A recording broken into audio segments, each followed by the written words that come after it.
मैं हूं भूपेंद्र दुबे और आज का हमारा जो डिस्कशन का टॉपिक है वो है आईएमएफ और विश्व बैंक या world bank. IMF and world bank.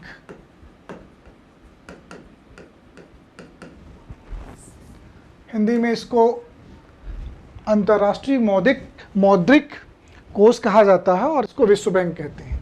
ये दोनों अंतर्राष्ट्रीय स्तर की प्रीमियम वित्तीय संस्थाएं हैं, बहुत ही इम्पोर्टेंट, जो अंतर्राष्ट्रीय स्तर पर वित्त जगत में इनका ही बोलबाला है। सभी जगह आप देखेंगे जब भी आप किसी देश को मदद की ज़रूरत होती है आईएमएफ या वर्ल्ड बैंक के पास हो जाता है। तो इनके बारे में हम लोग आज डिस्कस करेंगे। एग्ज़ाम के पॉइंट ऑफ व्यू से क्या क्या इम्पोर्टेंट होता है और क्या क्या जानकारी हमारे लिए काम आ सकती है। तो सबसे पहले हम लोग बात कर लेते हैं आईएमएफ के बारे में। आईएमएफ के बारे में कुछ इम्पोर्टेंट फैक्ट्स जो हम लोगों को याद होनी चाहिए, है ना, इम्पोर्टेंट फैक्ट्स या महत्वपूर्ण तथ्य। महत्वपूर्ण तथ्य तो स्थापना यानी एस्टैब्लिशमेंट या इसकी हिस्ट्री कह लें हम लोग। इसकी स्थापना जो था आईएमएफ की 1944 में 1944 में ब्रेटन वुड्स कॉन्फ्रेंस के उपरांत किया गया, या यूं कहें कि ब्रेटन वुड्स कॉन्फ्रेंस के परिणाम स्वरूप किया गया। ठीक है, तो इसको हम लिख सकते हैं सैद्धांतिक रूप से इसकी स्थापना जो हुई थी वो 1944 में ब्रेटन वुड्स कॉन्फ्रेंस के बाद या कॉन्फ्रेंस के फलस्वरूप, और इस संस्था ने कार्य करना चालू किया। औपचारिक रूप से इसकी जो स्थापना हुई वो 1945 27 दिसंबर 1945 से कार्य आरंभ किया, फंक्शनिंग स्टार्ट हो गई। ठीक, अभी हमारे पास एक नया शब्द मिल गया हम लोगों को, ब्रेटन वुड्स कॉन्फ्रेंस। तो इसके बारे में जान लेते हैं कि ब्रेटन वुड्स कॉन्फ्रेंस था क्या एक्चुअल में। अगर आपको ध्यान हो, यह वह टाइम पीरियड था जब सेकेंड वर्ल्ड वॉर अपने पीक पर था, क्योंकि 1939 में शुरू हुआ सेकेंड वर्ल्ड वॉर और 1945 में जब अमेरिका ने जापान पे एटॉमिक बम गिरा दिया तो ख़त्म हो गया। तो उसके लगभग एक साल पहले, है ना, अगस्त में गिराया था। और ये बैठक जो हुई थी ब्रेटन वुड्स, ये बैठक हुई थी 1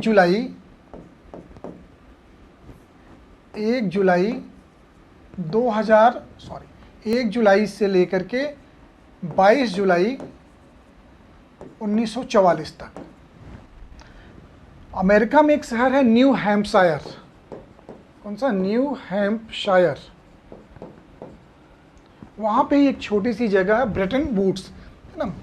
यहाँ पे मित्र राष्ट्रों के जो 44 सदस्य थे उनकी ये बैठक हुई, उनकी कॉन्फ्रेंस हुई कि द्वितीय विश्व युद्ध में पूरी दुनिया में तबाही मची हुई है, तो किस प्रकार से अब आगे की रूपरेखा बनाई जाए जिससे पूरी दुनिया में पुनर्संरचना की जा सके और डेवलपमेंट को वापस शुरू किया जा सके। मित्र राष्ट्र, ध्यान रखिएगा, ये भी आप लोगों को पता होगा या जिन्हें नहीं पता उन्हें बता दूं। वर्ल्ड वॉर में 2 ब्लॉक थे। वर्ल्ड वॉर 2 में एक मित्र राष्ट्र थे, दूसरे जो थे धुरी राष्ट्र थे। मित्र राष्ट्र में अमेरिका, ब्रिटेन, फ्रांस के दोस्त थे, सहयोगी थे। और धुरी राष्ट्र या एक्सिस एविल जिनको कहा गया, एक्सिस कंट्रीज़ भी कहा गया, वो थे इटली, जर्मनी और जापान। अब ये तीनों अमेरिका के सहयोगी हैं, लेकिन सेकेंड वर्ल्ड वॉर में ये तीनों इसके अगेंस्ट थे। तो यहाँ मित्र राष्ट्रों के 44 प्रतिनिधियों ने, 44 देशों के प्रतिनिधियों ने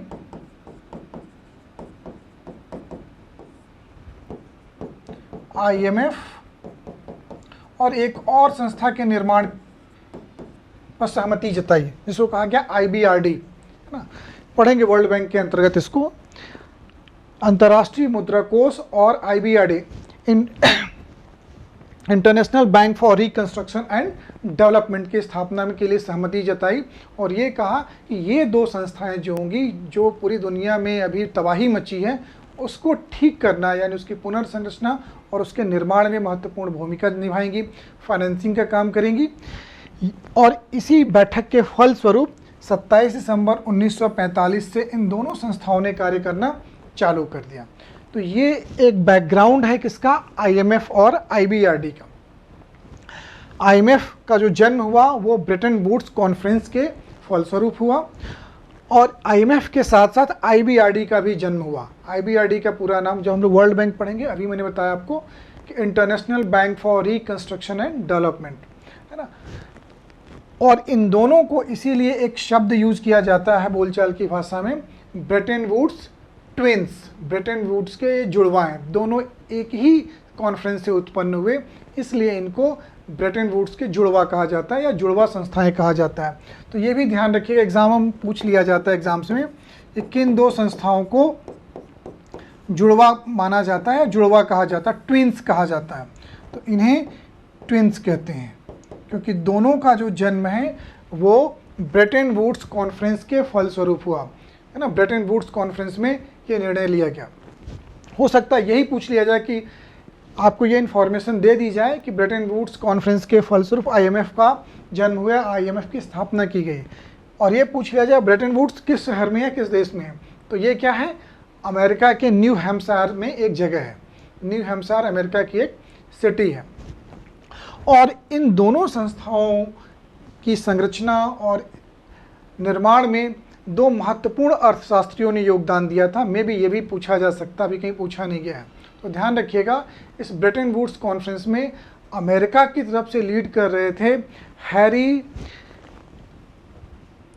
हैरी स्ट्रैगर वाइट, और ये थे यूएसए के अर्थशास्त्री। और ब्रिटेन की तरफ से थे John Maynard Keynes. John Maynard Keynes ये थे यूके के। तो ये भी पूछा जा सकता है कि आईएमएफ और आईबीआरडी किन दो प्रमुख अर्थशास्त्रियों के दिमाग की उपज थी या उत्पत्ति थी। तो ध्यान रखिएगा, एक तो वाइट थे, हैरी वाइट या हैरी स्ट्रैगर वाइट। वाइट भी नाम ध्यान रखिएगा ना, हैरी वाइट तो याद रहेगा, अमेरिका के थे ये। और जॉन मेनार्ड कीन्स बहुत ही फेमस अर्थशास्त्री यूके के थे, इन्होंने यूके की तरफ से रिप्रेजेंट किया। और इन्हीं दोनों के विचारों के आधार पर इन संस्थाओं का निर्माण हुआ। ये इन्फॉर्मेशन पूछी नहीं गई है, में भी पूछी जा सकती है एग्जाम्स में, तो ये ध्यान रखना अपने को।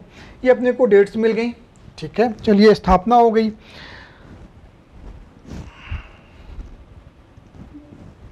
अब मेंबर्स या सदस्य देश कितने हैं इसमें, पहले जो बेसिक इन्फॉर्मेशन हमको एग्जाम्स के लिए जरूरी होती है वो पता होना चाहिए। वर्तमान में आईएमएफ में 191 मेंबर्स हैं। ध्यान रखिएगा, 191 मेंबर्स। हो सकता है कुछ जगहों पे आपको 190 मिले, लेकिन अभी ये 191 है ना। लेटेस्ट जो है, यानी जो अभी हाल ही में शामिल हुआ है, लेटेस्ट मेंबर हैं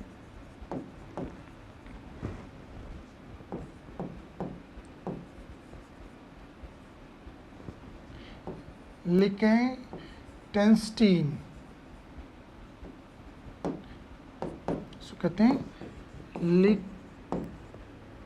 लिकेनस्टेइन, प्रिंसिपैलिटी ऑफ लिकेनस्टेइन या लिकेनस्टेइन भी कहीं कहीं लिखा हुआ मिलेगा, LIECHETESTIN।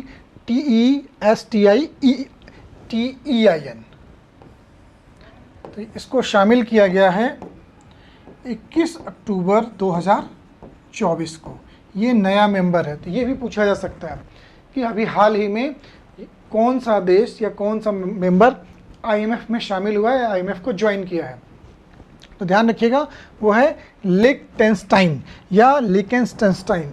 आप थोड़ा सा अटपटा है, बट प्रैक्टिस करेंगे तो बन जाएगा, नाम देखेंगे ऑप्शंस में तो आ जाएगा। तो अभी 191 मेंबर्स हैं। इसका हेडक्वार्टर कहाँ है, इसका हेडक्वार्टर वॉशिंगटन डीसी में है। वॉशिंगटन डीसी, यहाँ डिस्ट्रिक्ट का डीसी का मतलब होता है डिस्ट्रिक्ट ऑफ कोलंबिया।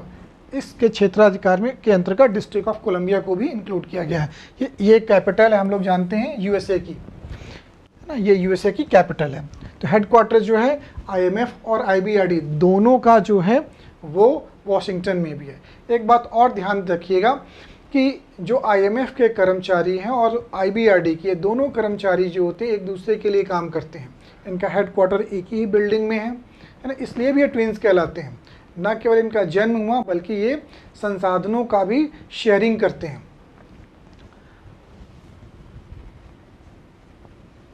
अब एक और इन्फॉर्मेशन लिख लेते हैं कि इसका मैनेजिंग डायरेक्टर कौन है।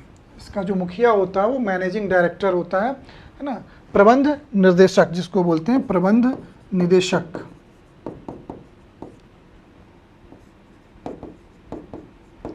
अब ये क्रिस्टलिना जॉर्जीवा,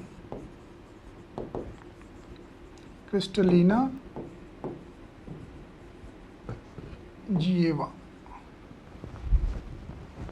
हिंदी में भी लिख सकते हैं।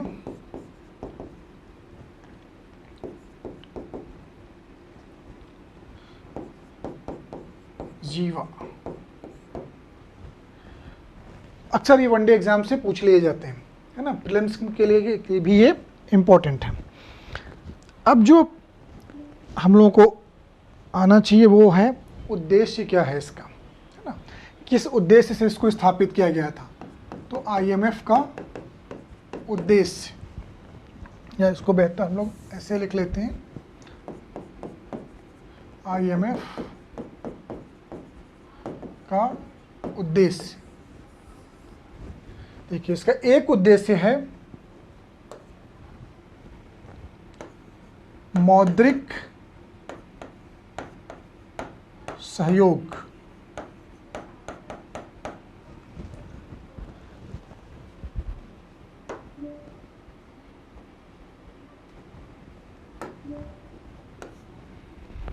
लिख लेते हैं फिर डिस्कस करते हैं। इसका एक उद्देश्य है आर्थिक विकास को बढ़ावा,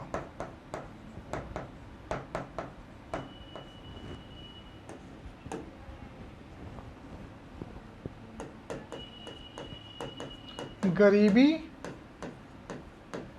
कम करना,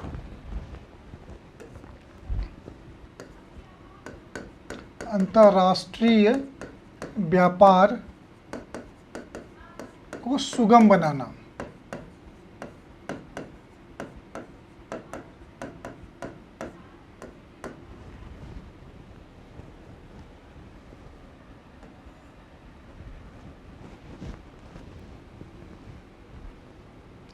और अंतर्राष्ट्रीय स्तर पर वित्तीय स्थिरता,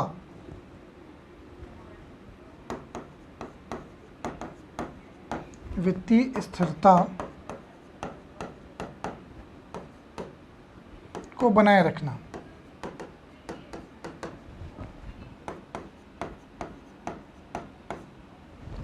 तो ये इम्पोर्टेंट इसके ऑब्जेक्टिव्स हैं।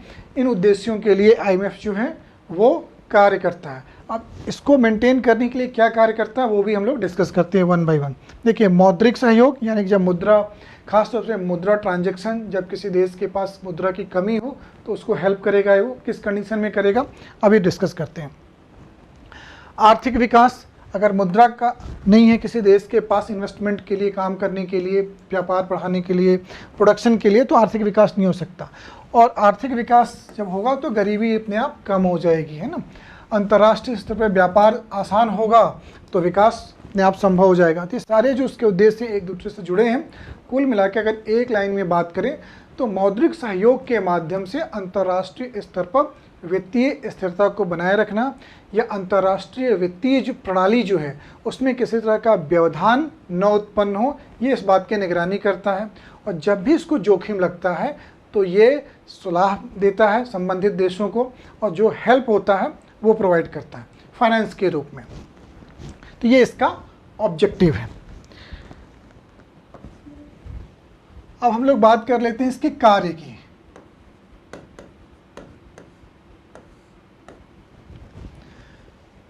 या इसको भी ऐसे ही लिख लेते हैं। पहले इसका पहला कार्य जो है वो है निगरानी, मॉनिटरिंग या सर्वेलेंस। अंतर्राष्ट्रीय वित्तीय प्रणाली की निगरानी करना और यदि किसी प्रकार के जोखिम की संभावना हो तो उससे संबंधित सहायता एवं सुझाव प्रदान करना। तो इसमें लिख सकते हैं अंतर्राष्ट्रीय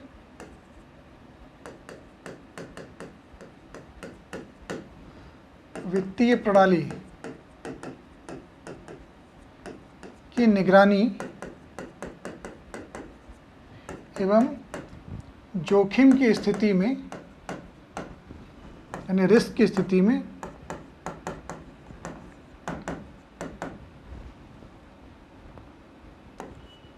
सुझाव एवं सहायता।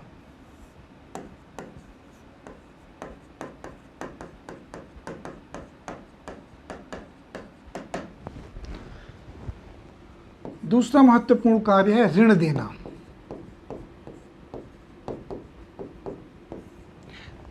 अब किस प्रकार के ऋण देता है? आईएमएफ किसी परियोजना या डेवलपमेंटल वर्क के लिए ऋण नहीं देता। ध्यान रखिएगा, किसी तरह की कोई परियोजना स्टार्ट हो रही है तो उसके लिए आईएमएफ लोन नहीं देता, बल्कि अगर सरल शब्दों में कहें कि जैसे मान लीजिए व्यापार करने के लिए किसी देश के पास मुद्रा नहीं है, क्योंकि आयात करना है तो आपके पास डॉलर होना चाहिए, और अगर आपके पास डॉलर नहीं है तो आप किसी भी तरह का आयात नहीं कर सकते। केवल ऐसा तो कोई देश हो ही नहीं सकता कि वो केवल निर्यात ही करे। निर्यात करने के लिए भी आपको कुछ चीज़ें आयात करनी पड़ती हैं, और आयात करने के लिए आप देश के पास क्या होना चाहिए? उसके पास डॉलर होना चाहिए।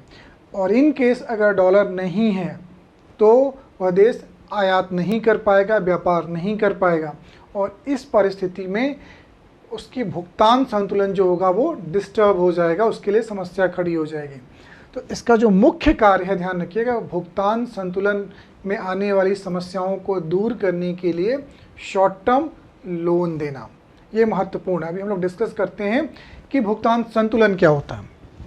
ठीक है, तो भुगतान संतुलन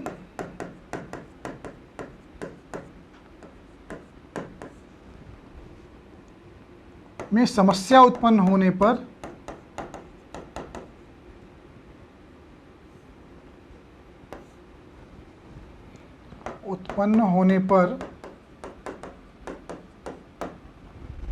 शॉर्ट टर्म लोन देना एवं आर्थिक विकास को सुनिश्चित करना।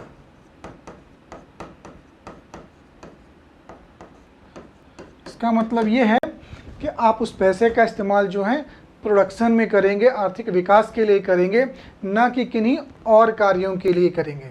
ठीक है, ये इसकी कंडीशन होती है। तो उसके लिए ये लोन देता है, ना कि परियोजनाओं के लिए लोन देता है। जबकि जो IBRD या वर्ल्ड बैंक है वो विभिन्न परियोजनाओं के लिए लोन देते हैं, लेकिन ये क्या करता है? भुगतान संतुलन में असंतुलन आ रहा है, अगर कोई समस्या आ रही है तो उसको ठीक करने के लिए ये लोन देता है। अब पढ़ लेते हैं हम लोग भुगतान संतुलन क्या होता है। भुगतान संतुलन की अगर बात की जाए तो भुगतान संतुलन, या इसको अंग्रेजी में कहते हैं बैलेंस ऑफ पेमेंट, ये भी एक इम्पॉर्टेंट टर्म है एग्जाम पॉइंट ऑफ व्यू से। इस पर भी अक्सर प्रश्न पूछा जाता है। अंग्रेजी में कहा जाता है इसको बैलेंस ऑफ पेमेंट।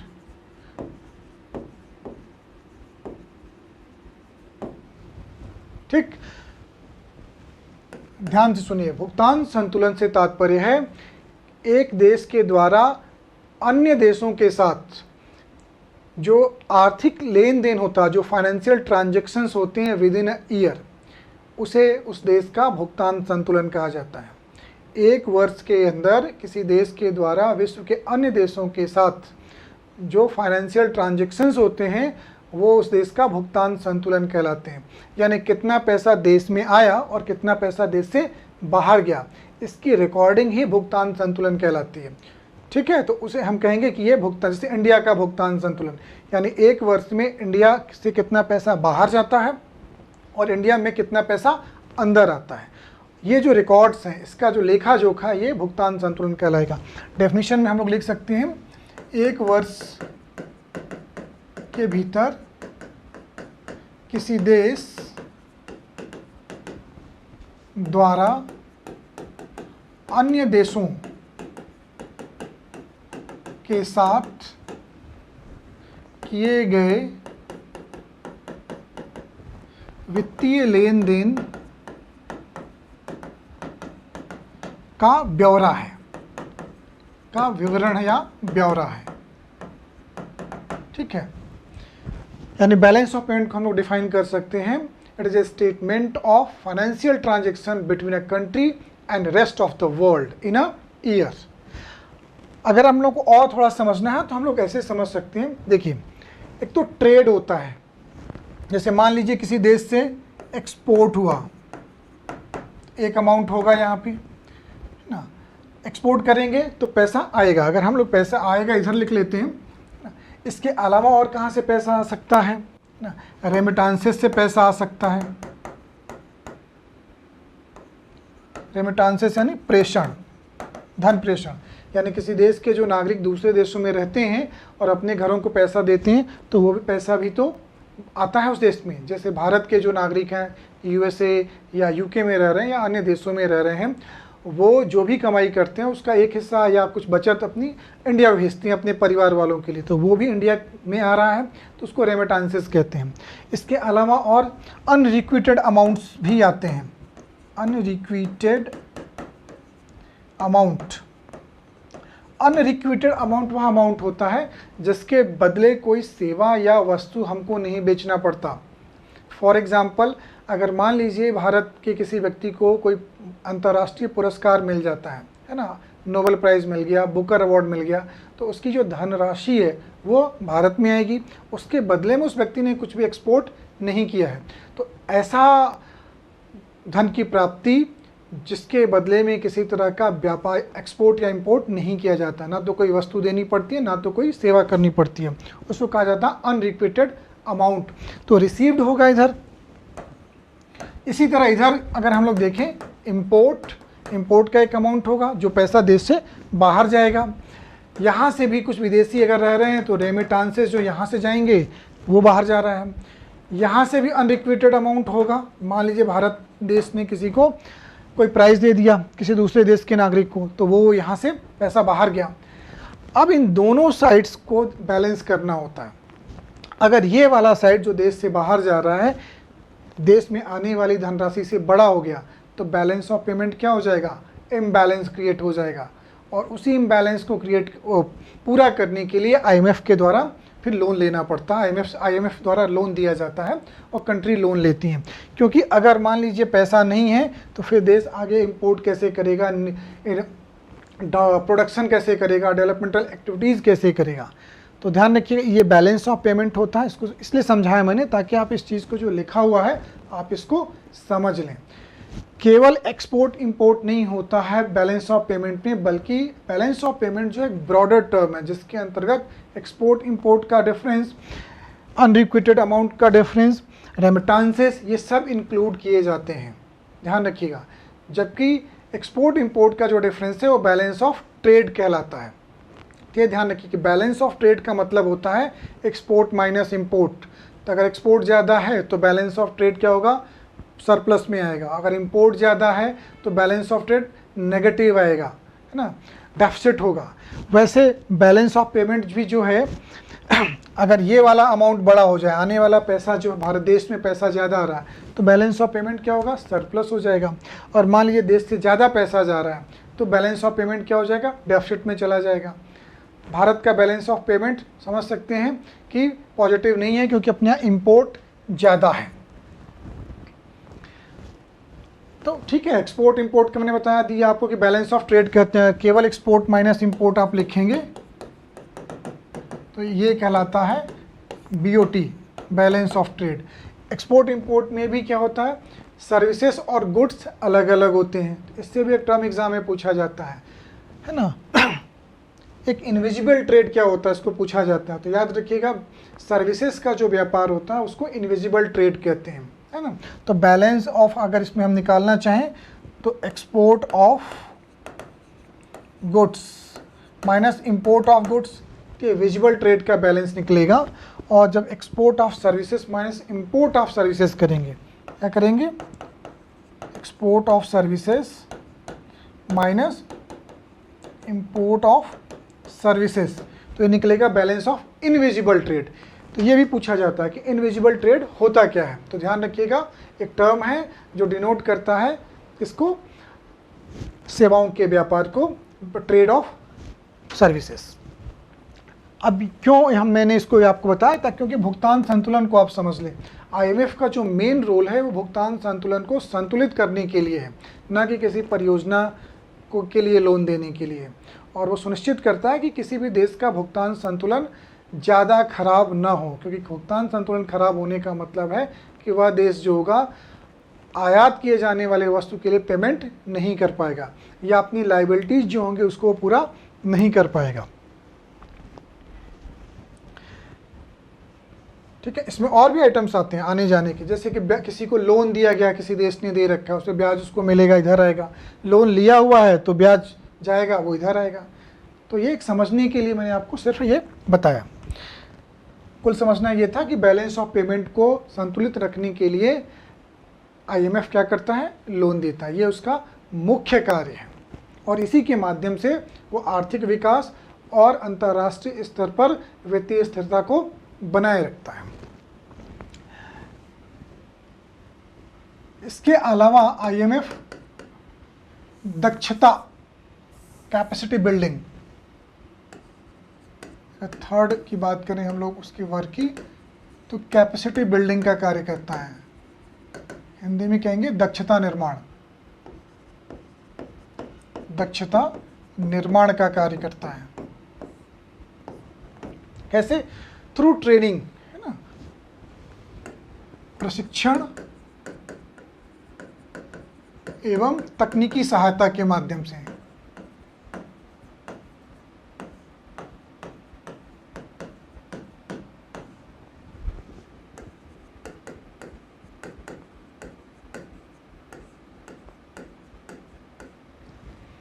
के माध्यम से, ठीक, ये उसका मेन, ये तीन ही कार्य, एक तो मॉनिटरिंग करना, निगरानी रखना अंतर्राष्ट्रीय वित्तीय स्थिरता के ऊपर, कि अगर स्थिरता बिगड़ रही है तो उससे संबंधित सुझाव और जो भी उपयुक्त एक्शन होगा वो लेगा, कार्रवाई करेगा। फिर बैलेंस ऑफ पेमेंट अगर किसी देश का खराब हो रहा है तो उसके लिए वो क्या करेगा, लोन देता है, शॉर्ट टर्म लोन देता है, ये भी ध्यान रखिएगा, जैसे अभी पाकिस्तान को दिया गया है। कैपेसिटी बिल्डिंग, प्रशिक्षण और तकनीकी सहायता के माध्यम से, तो ये हो गया उसका कार्य। अब हम लोग बात कर लेते हैं इसकी संरचना ना, कभी कभी इससे भी प्रश्न आपको पूछा जा सकता है ना, पूछा जाने की संभावना हो सकती है। तो गवर्नेंस स्ट्रक्चर या शासन संरचना,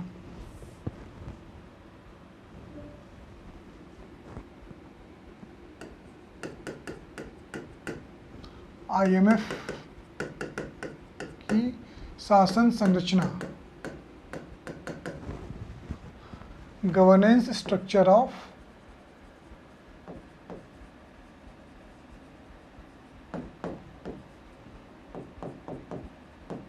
आईएमएफ। देखिए, आईएमएफ में एक बोर्ड ऑफ गवर्नर्स होता है, बोर्ड ऑफ गवर्नर्स,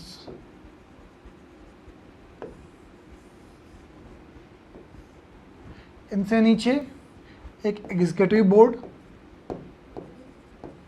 जिसको हम कार्यकारी बोर्ड कहते हैं,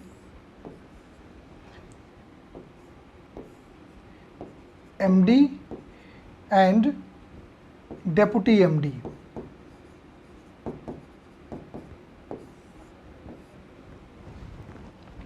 फिर इसके नीचे स्टाफ, दूसरे जो स्टाफ होते हैं। इसके अलावा दो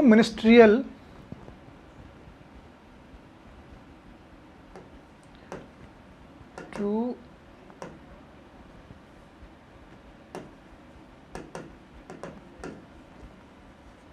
कमेटीज होती हैं। कौन कौन सी? एक होती है IFMC, IMFC, इसको बोलते हैं international monetary and financial committee. International monetary and financial committee. और दूसरी होती है डेवलपमेंट कमेटी।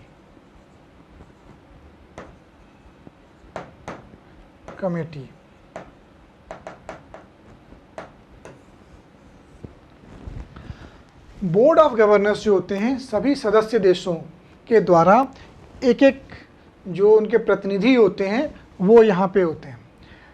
सामान्यतः सदस्य देशों के जो वित्त मंत्री होते हैं वो यहाँ पे मेंबर होते हैं, गवर्नर के रूप में कार्य करते हैं।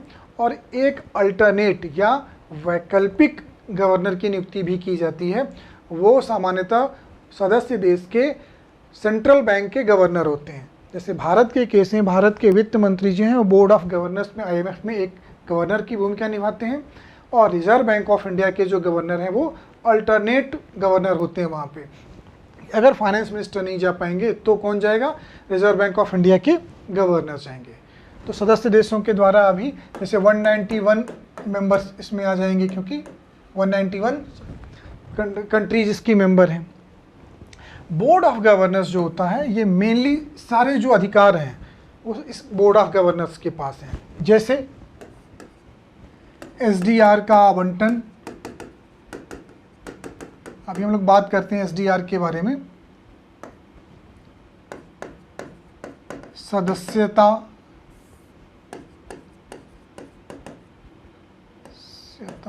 प्रदान करना,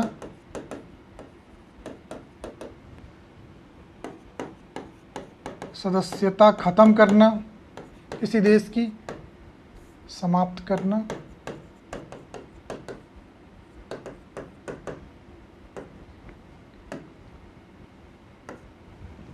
अंतिम निर्णय जो होता है बोर्ड ऑफ गवर्नर्स का होता है।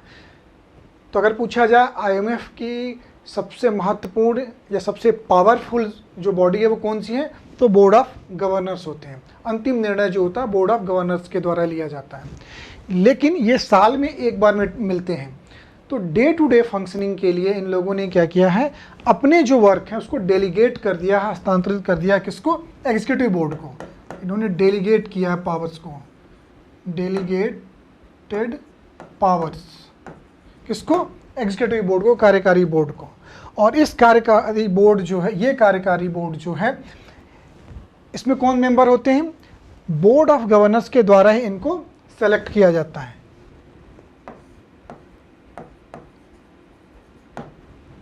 और ये एग्जीक्यूटिव बोर्ड जो है किसके द्वारा हेड किया जाता है? MD के द्वारा। इस एग्जीक्यूटिव बोर्ड का जो हेड होता है वो MD होता है।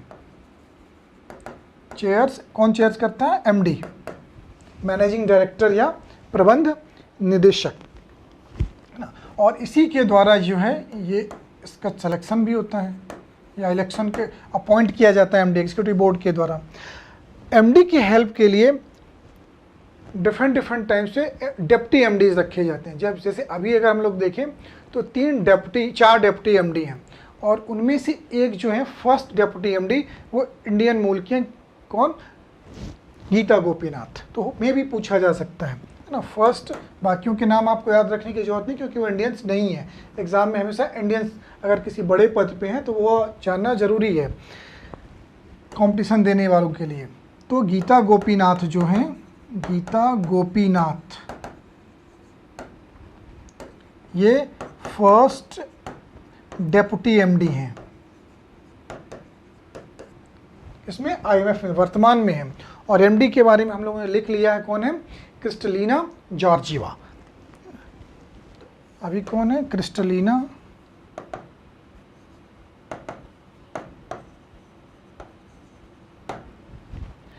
तो ये हो गई इसकी संरचना। निर्णय जो ज़्यादातर होते हैं वो एग्जीक्यूटिव बोर्ड के उसमें लिए जाते हैं। द्वारा डे टू डे फंक्शनिंग के लिए, लेकिन फाइनल जो अप्रूवल होता है वो बोर्ड ऑफ गवर्नर्स का होता है। अच्छा, इसके अलावा जो ये 2 मिनिस्ट्रियल कमिटीज़ हैं, ये इनको एडवाइस का काम करती हैं। क्या करती हैं? इनको भी एडवाइस करती है, सलाह देने का काम करती हैं।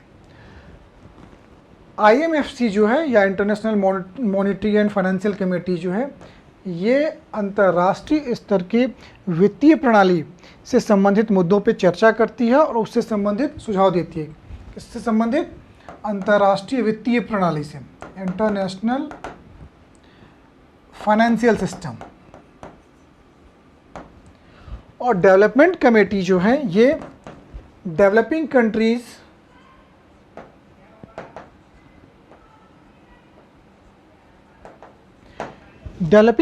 से संबंधित जो मुद्दे हैं उस पर अपनी एडवाइस देती है एग्जीक्यूटिव बोर्ड और बोर्ड ऑफ गवर्नर्स को। तो ये पूछे जा सकते हैं, ठीक है, डीपली ध्यान रखिएगा। IMFC इंटरनेशनल फाइनेंशियल सिस्टम से संबंधित, और डेवलपमेंट कमेटी डेवलपिंग नेशन से संबंधित जो मुद्दे हैं उस पर सुझाव देती है एग्जीक्यूटिव बोर्ड को।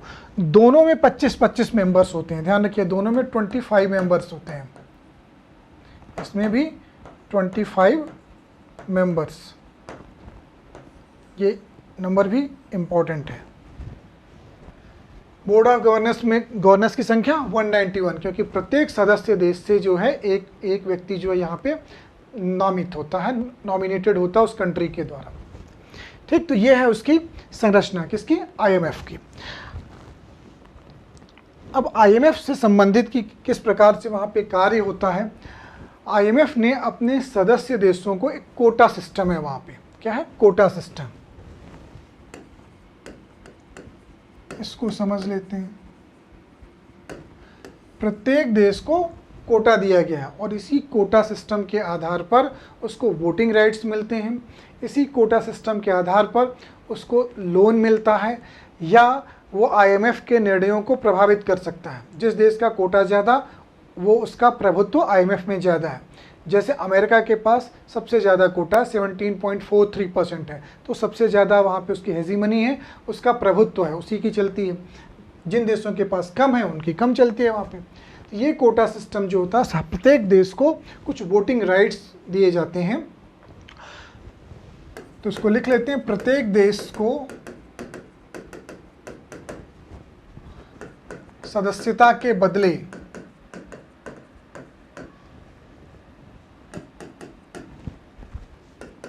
एक निश्चित धनराशि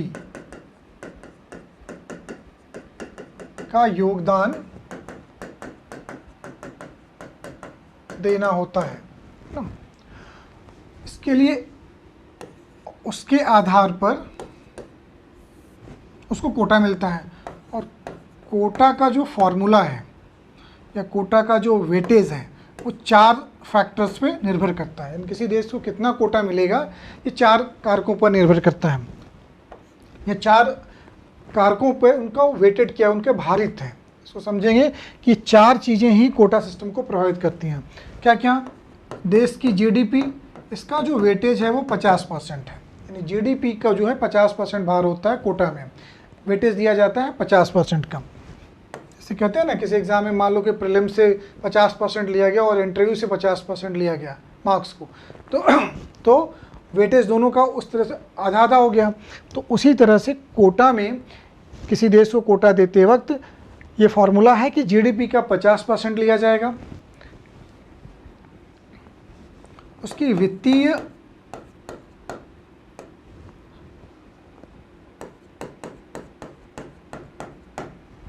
परिवर्तनशीलता,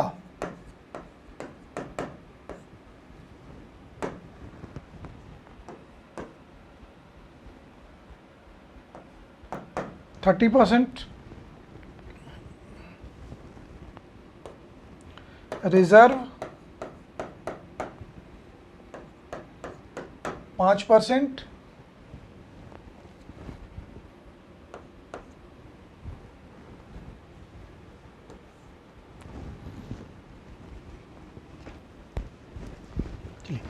हाँ चलिए वापस आते हैं, एक करेक्शन कर लेते हैं इसको, 1 मिनट। खुलापन, इसमें एक फैक्टर है खुलापन। जीडीपी 50% और खुलापन यानी ओपननेस, वो इकोनॉमी कितनी ओपन है, इसका जो वेटेज है वो 30% है। वित्तीय परिवर्तनीयता ये 15% इसका वेटेज है। और रिजर्व, अंतर्राष्ट्रीय रिजर्व यानी अंतर्राष्ट्रीय मुद्राओं का रिजर्व कितना है उस देश के पास, इसका वेटेज 5% है। तो देखिए 30, 15, 5, 20, 30, 50 हो गया। तो इस आधार पर कोटा दिया जाता है।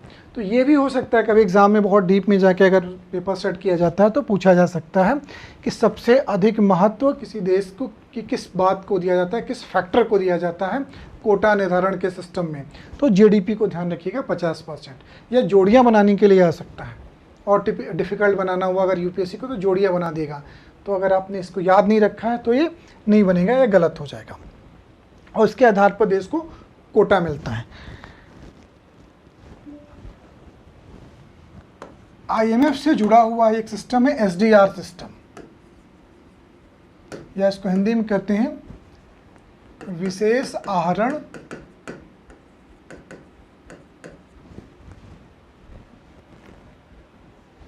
अधिकार।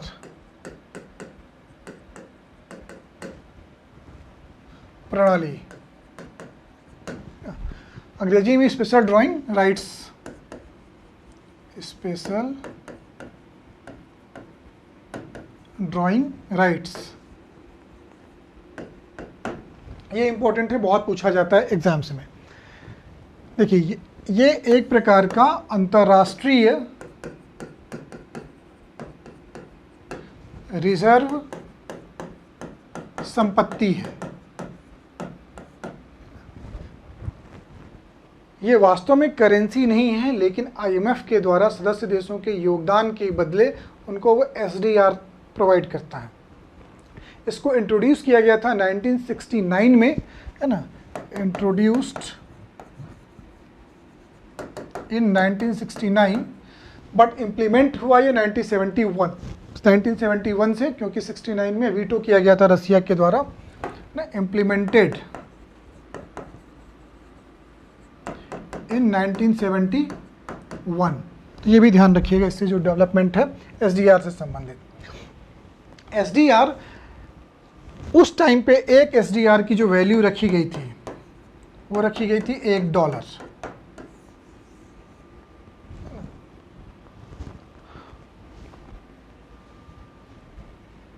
और ये भी ध्यान रखिएगा कि इस एक एसडीआर की जो वैल्यू थी उस टाइम पे वही थी जो 0.643 ग्राम गोल्ड की वैल्यू थी। यानी उस टाइम पे $1 जो था वो इतना खरीद सकता था, 0.643 ग्राम सोना मिल जाता था। और क्योंकि एसडीआर की तुलना गोल्ड के साथ की गई, इसीलिए इसको पेपर गोल्ड कहा गया, क्योंकि एसडीआर को गोल्ड के साथ तुलनात्मक रूप से अध्ययन किया गया, और इसीलिए कहा गया एसडीआर को पेपर गोल्ड। तो ध्यान रखिएगा, SDR is also called paper gold. SDR is called, या एसडीआर को पेपर गोल्ड भी कहा जाता है। एग्जाम में बहुत पूछा जाता है कि पेपर गोल्ड किसे कहते हैं, कागजी सोना। तो एसडीआर को पेपर गोल्ड कहा जाता है, क्योंकि जब इसको इंट्रोड्यूस किया गया था तो उस समय एक एसडीआर की वही कीमत थी जो 0.643 ग्राम गोल्ड के बराबर थी, या $1 के बराबर रखा गया। अभी ये $1.3 के आसपास हो गया है, क्योंकि इन्फ्लेशन और बाकी चीज़ों के फैक्टर्स के कारण। तो एग्जाम पॉइंट ऑफ व्यू से ये इंपॉर्टेंट है। आप पुराने पेपर्स उठा के देखिएगा, कई बार पूछा गया कि पेपर गोल्ड किसे कहते हैं, स्पेशल ड्राइंग राइट्स को कहते हैं। या ये पूछ लिया जाता है कि एसडीआर का संबंध किसके साथ है, तो आईएमएफ के साथ है ना। क्या ये करेंसी है? नहीं, ये अंतर्राष्ट्रीय रिजर्व संपत्ति है, जिसका जो आवंटन जो है वो आईएमएफ सदस्य देशों को करता है। ये गवर्नमेंट के द्वारा होल्ड किया जा सकता है, न कि किसी व्यक्ति के द्वारा। हम लोग जब विदेशी मुद्रा कोष पढ़ते हैं किसी भी देश का, उसमें गोल्ड के साथ एसडीआर भी शामिल होता है। ये विदेशी मुद्रा के समतुल्य माना जाता है। और एसडीआर को की जो बास्केट करेंसीज हैं वो 5 हैं। ये भी पूछा जा सकता है आपको कि एसडीआर किन करेंसीज के में के अनुपात में भारित है। तो ध्यान रखिएगा SDR के लिए जो बास्केट करेंसीज हैं, SDR की बास्केट करेंसी वो 5 हैं। कौन कौन सी? वो है US डॉलर, मैंने साइन बना दिया है, US डॉलर, ये जो आप जानते होंगे, Japanese yen,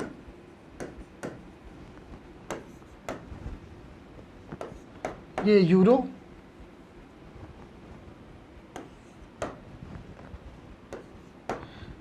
British pound sterling,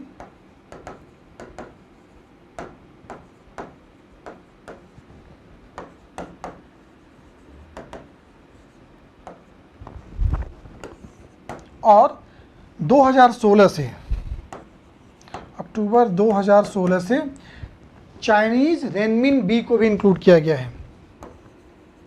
Chinese renminbi, ध्यान रखिएगा, रेनमिनबी।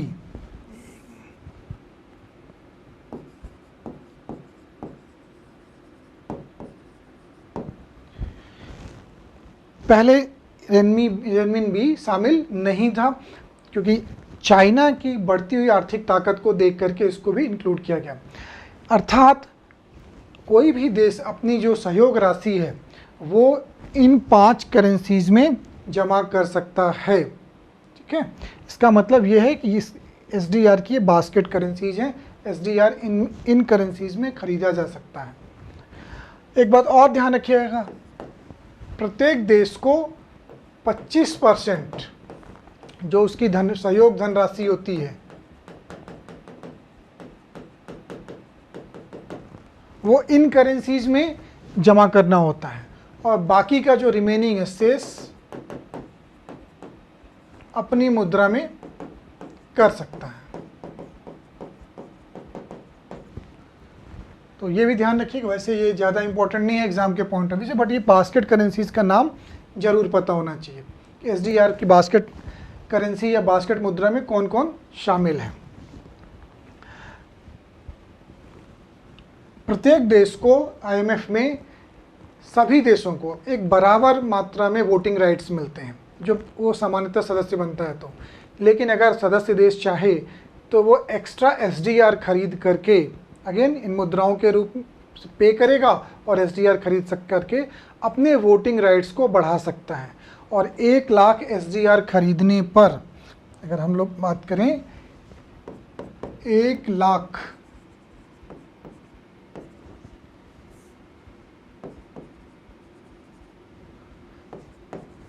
SDR के बराबर 1 वोट होता है। एक एक्स्ट्रा वोट जो अगर किसी देश को खरीदना है तो उसके लिए उसको 1 लाख SDR खरीदने होंगे। अगर मान लीजिए 10 एक्स्ट्रा वोट खरीदना है तो उसको 10 लाख SDR खरीदना होगा और पेमेंट करना होगा, जो कि वैल्यू है। तो ये ध्यान रखिएगा। अगर राइट्स की बात करें तो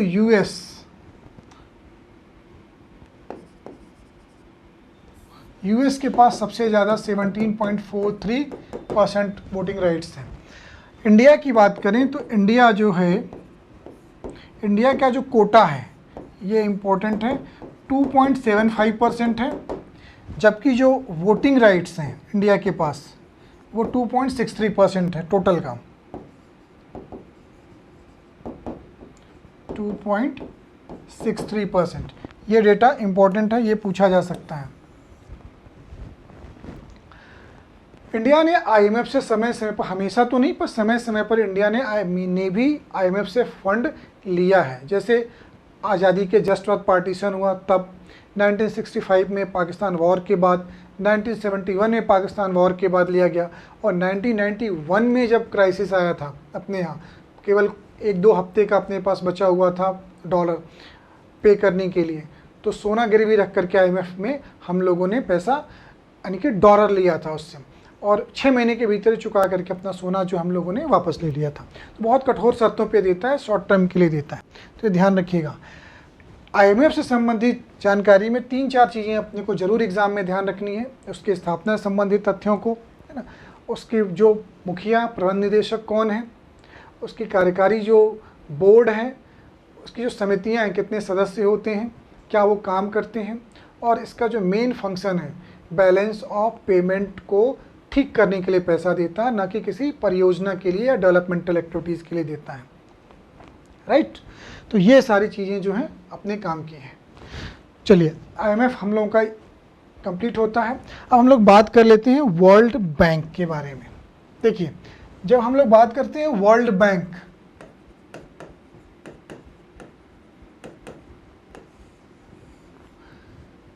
तो इसके अंतर्गत जो एक सबसे महत्वपूर्ण संस्था है वो है IBRD, इंटरनेशनल बैंक फॉर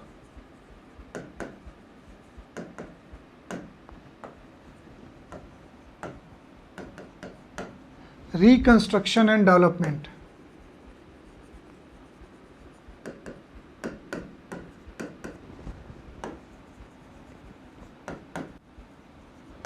इसको हिंदी में कहा गया अंतर्राष्ट्रीय पुनः संरचना या पुनर्निर्माण।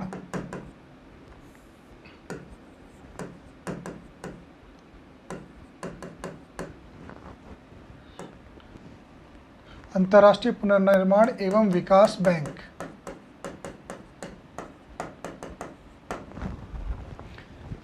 ठीक, आईएमएफ के टाइम पे इसकी भी स्थापना हुई थी 1944 में ब्रेटन वुड्स कॉन्फ्रेंस के फलस्वरूप।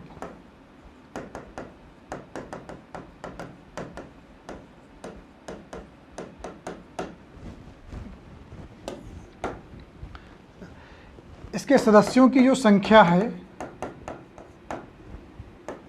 वो है 189। ध्यान रखिएगा, 119 सामान्यतः ये होता है कि जो आईएमएफ का मेंबर होता है वो वर्ल्ड बैंक का भी मेंबर बन जाता है, IBRD का मेंबर बन जाता है। लेकिन अभी वर्तमान में थोड़ा सा अंतर है, इसमें सदस्यों की संख्या जो है 189 है। और इसके जो अध्यक्ष हैं ये पूछे जा सकते हैं, एग्जाम पॉइंट ऑफ व्यू से इंपॉर्टेंट है क्योंकि वो भारतीय मूल के हैं। अजय बंगा, अजय बंगा ये इसके प्रेसिडेंट हैं वर्ल्ड बैंक के। तो ये इंपॉर्टेंट है। ये काम क्या करता है? ये काम करता है डेवलपमेंटल एक्टिविटीज़ के लिए लॉन्ग टर्म लोन देता है। क्या करता है? लॉन्ग टर्म लोन देता है विकास कार्यों के लिए।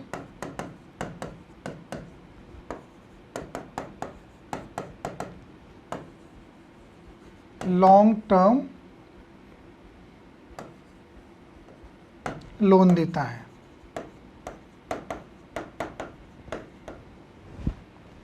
इसका मुख्यालय सेम मैंने बता दिया था आईएमएफ के टाइम साथ डिस्कस करते वक्त कि वॉशिंगटन डीसी में भी है। इवन इनका स्टाफ भी एक दूसरे का ये यूज़ करते हैं। ध्यान रखिएगा, वर्ल्ड बैंक जब हम बोलते हैं तो इसका मतलब होता है दो संस्थाओं से, IBRD और IDA। IDA के बारे में बात करूँ तो IDA भी एक स्पेशलाइज संस्था बनाई गई थी 1960 में। 1945 से काम करना चालू किया IBRD ने, और देखा गया कि कुछ ज़रूरतें ऐसी हैं जिनके लिए हमको अलग से एक संस्था की ज़रूरत पड़ेगी।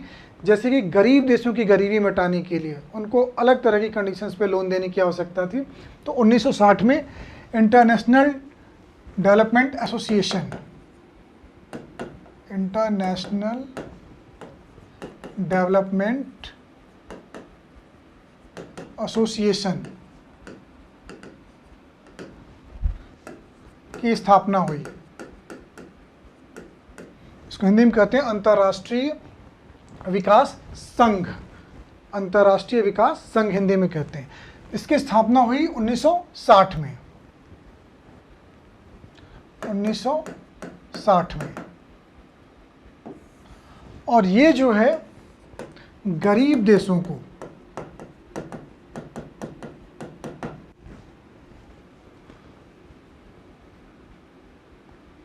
ब्याज मुक्त यानी बिना ब्याज के या बहुत कम ब्याज पर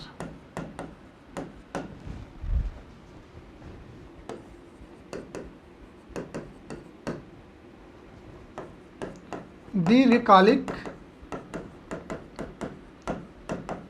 ऋण देता है। और इसीलिए क्योंकि अब ब्याज नहीं लेगा तो बहुत आसान हो गया है ना। टाइम पीरियड भी खूब देता है, 25 से 35 साल तक के लिए, 25 से 35 साल तक के लिए लोन देता है। टाइम भी खूब मिल गया, ब्याज भी नहीं ले रहा है, ले रहा है तो बहुत कम ले रहा है, यानी शर्तें बहुत आसान हैं। तो इसी कारण इसको गरीब देशों की लोन खिड़की कहा जाता है। ये भी एग्ज़ाम का एक बहुत ही फेवरेट क्वेश्चन है एग्जामिनर्स का। तो इसी कारण इसको क्या बोलते हैं, गरीब देशों की लोन खिड़की, गरीब देशों की लोन खिड़की।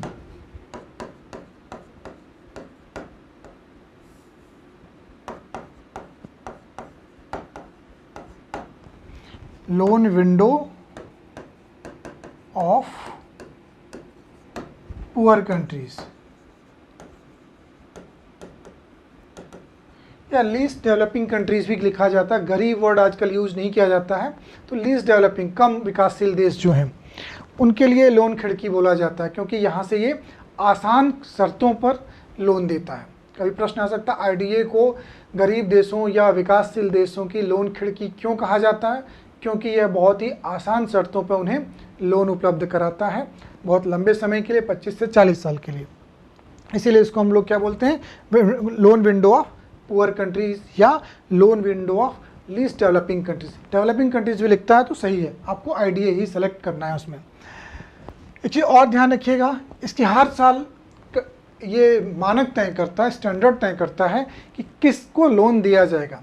भारत शुरू में इससे बहुत हद तक बहुत ज़्यादा लोन लिया, भारत में बहुत सारी योजनाओं पे के लिए लोन लिया गया आईडीए से, लेकिन भारत अब इसके क्राइटेरिया में फिट नहीं बैठता, क्योंकि 2025 के लिए मैं आपको बता दूं, 2025 के लिए इनका क्राइटेरिया है कि $1335 से कम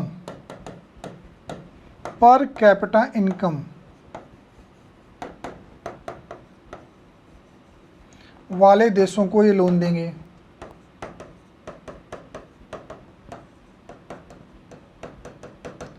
यानी $1335 से कम जिस देश की पर कैपिटा इनकम है, प्रति व्यक्ति आय है, वही देश आईडीए से लोन लेने के लिए क्या होगा, एलिजिबल होगा। भारत इस मानक पर खरा अभी नहीं उतरता, क्योंकि हमारी जो पर कैपिटा इनकम है, इंडिया की पर कैपिटा इनकम कितनी है पता है? इंडिया की पर कैपिटा इनकम है, इंडिया पर कैपिटा इनकम $2,880, लगभग 2.4 लाख रुपीस प्रति व्यक्ति की हमारे देश में अभी आय है 2025 के आंकड़ों के अनुसार। तो अभी तो बहुत ज़्यादा, दुगने से भी ज़्यादा है।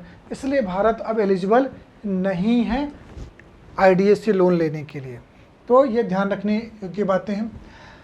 ध्यान रखिएगा, आईबीआरडी और आईडीए को ही संयुक्त रूप से वर्ल्ड बैंक कहा जाता है। इसके अलावा भी 3 संस्थाएं और हैं जिनको मिला दिया जाए इन दोनों में तो बन जाता है वर्ल्ड बैंक ग्रुप। अगर कभी वर्ल्ड बैंक ग्रुप पूछा जाए एग्जाम में, वर्ल्ड बैंक ग्रुप या वर्ल्ड बैंक समूह क्या है, तो इसके अंतर्गत आता है आईबीआरडी, आईडीए, ये जो 2 हम लोगों ने बात की, इसके अलावा आईएफसी, एमआईजीए और आईसीएसआईडी, है ना। इन दोनों का फुल फॉर्म हम लोग ने लिख चुके हैं। इसका पूरा नाम है इंटरनेशनल फाइनेंस कॉरपोरेशन,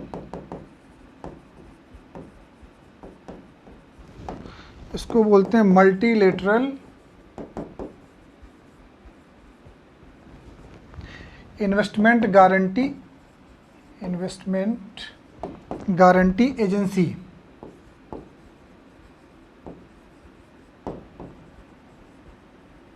नाम से क्लियर, बहुपक्षीय निवेश गारंटी एजेंसी। ये गारंटी लेती है देशों में इन्वेस्टर्स के लिए कि वहाँ कोई राजनीतिक परिवर्तन होता है या कोई ऐसा जोखिम आता है ना, तो उसके लिए गारंटी प्रोवाइड करती है।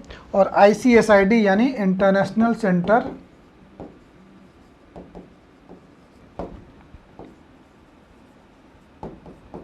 फॉर सेटलमेंट ऑफ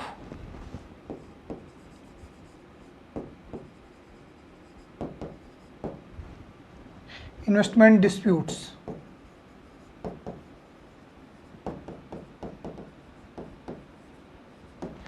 ये निवेश से संबंधित विवादों का निपटारा करती है, सुनवाई करती है। और ध्यान रखिएगा ये दोनों मिलके क्या कहलाते हैं, वर्ल्ड बैंक। वर्ल्ड बैंक, तो ये भी एग्जाम में पूछा जा सकता कौन से वर्ल्ड बैंक कहलाते हैं। भारत इन 4 का मेंबर है।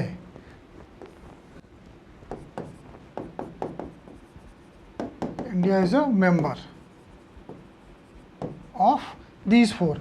इसका मेंबर नहीं है क्योंकि इंडिया मानता है कि ये पक्षपातपूर्ण है, निष्पक्ष नहीं है, इसीलिए इंडिया ने इसकी सदस्यता नहीं ली है। तो ये अगर पूछा जाए कि भारत विश्व बैंक समूह में से किसका सदस्य नहीं है, तो ICSID का सदस्य नहीं है। ठीक है, चलिए आज की क्लास में हम लोगों ने समझा कि IMF से संबंधित जानकारियाँ के बारे में डिस्कस किया और विश्व बैंक से संबंधित जानकारियों के बारे में डिस्कशन किया। तो आज के लिए इतना ही। Thank you. मिलते हैं एक नए टॉपिक के साथ नए क्लास में।